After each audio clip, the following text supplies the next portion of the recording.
Sir లోపలికెళ్ళే పరిస్థితి ఎలా ఉంది సార్ అమ్మాయిది? ఆ అమ్మాయికి మల్టిపుల్ ఫ్రాక్చర్స్ ఉన్నాయని చెప్తున్నారు. వెన్నుపూస కూడా విరిగిందని, మొత్తం స్వెల్లింగ్‌లో ఉందని చెప్తా ఉన్నారు.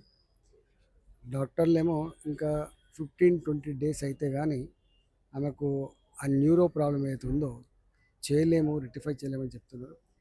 ఏది ఏమైనప్పటికీ కూడా ఈ కాలంలో అమ్మాయి మీద ఇట్లాంటి మానవ మృగాలు ఏవైతే దాడి చేస్తున్నాయో అలాంటి వాటిని నియంత్రించాల్సిన బాధ్యత ప్రభుత్వం మీద ఉంటుంది.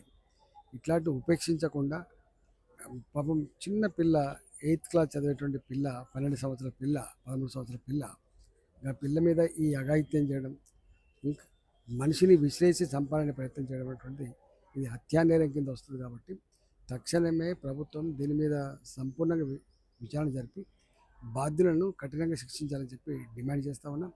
ఆ అమ్మాయికి పూర్తి స్థాయిలో వైద్యం అందించడమే కాకుండా ఆ కుటుంబానికి ఆర్థికంగా కూడా ప్రభుత్వం ఆదుకోవాలని చెప్పి డిమాండ్ చేస్తున్నారు. రాష్ట్ర ప్రభుత్వంకి ఏ విధంగా మీరు డిమాండ్ అడుగుతారు సార్?